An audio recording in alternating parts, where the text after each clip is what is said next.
আসসালামু আলাইকুম। আজকে আপনাদের সাথে খুব সহজ উপায়ে মোমো বানানোর রেসিপি শেয়ার করছি। মাত্র কয়েকটি উপকরণ দিয়ে আপনারাও বানাতে পারবেন। তো প্রথমে আমি দিয়ে দিচ্ছি 1 কাপ পরিমাণ চিকেন কিমা, দিয়ে দিচ্ছি মিডিয়াম সাইজের 3টা পেঁয়াজ কুচি, আর দিয়ে দিচ্ছি 4-5টা কাঁচামরিচ কুচি, দিয়ে দিচ্ছি গাজর কুচি এবং ধনিয়া পাতা কুচি। স্ট্রং একটা ফ্লেভার আসার জন্য আমি দিয়ে দিচ্ছি 4-5টা গোলমরিচের গুঁড়া, আর দিয়ে দিচ্ছি সয়া সস, স্বাদমতো লবণ, আদা বাটা, রসুন বাটা। যেহেতু আমার সব উপকরণ দেওয়া শেষ, এখন আমি ভালো করে সবগুলোকে মিক্স করে নিচ্ছি। মিক্স করার সময় 3 টেবিল চামচ রান্নার তেল খুব ভালো করে গরম করে দিয়ে দিচ্ছি। তেলটা কিন্তু দিতেই হবে, বাদ দেওয়া যাবে না। আমার মোমো বানানোর পুর একদম রেডি হয়ে গেছে। এখন আমি এক সাইডে রেখে দিচ্ছি।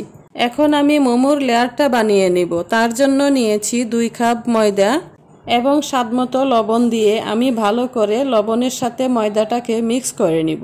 এখন আমি অল্প অল্প পানি দিয়ে ডোটাকে রেডি করে নিব এবং ভেজা একটা কাপড় দিয়ে ঢেকে 10 মিনিটের জন্য রেস্টে রেখে দিব।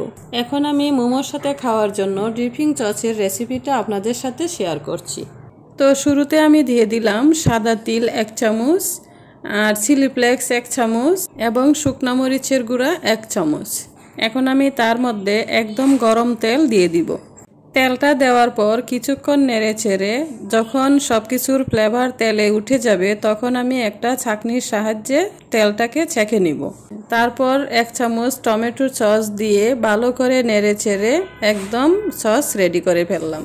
আমার সস বানানো শেষ। এখন আমি একে একে মোমোগুলোকে বানিয়ে ফেলবো। আপনারা সবসময় খেয়াল রাখবেন মোমো বানানোর রুটিগুলা যেন পাতলা হয়। রুটি যত পাতলা হবে মোমো তত মজা হবে। আপনারা আপনাদের পছন্দ অনুযায়ী মোমোর ডিজাইন করতে পারেন। তো আমার কাছে এই ডিজাইনটা ভালো লাগে, এজন্য আমি এরকম করে বানাচ্ছি। তো আমি অফ ক্যামেরায় সবগুলো মোমো রেডি করে নিয়েছি। এখন আমি বয়েল করার জন্য একটা রাইস কুকারের স্ট্রেনারে দিয়ে দিব।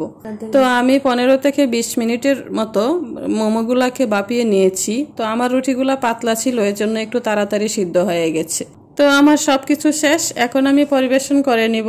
তো আজকের মতো এ পর্যন্তই। ভালো থাকুন, সুস্থ থাকুন। আল্লাহ হাফেজ।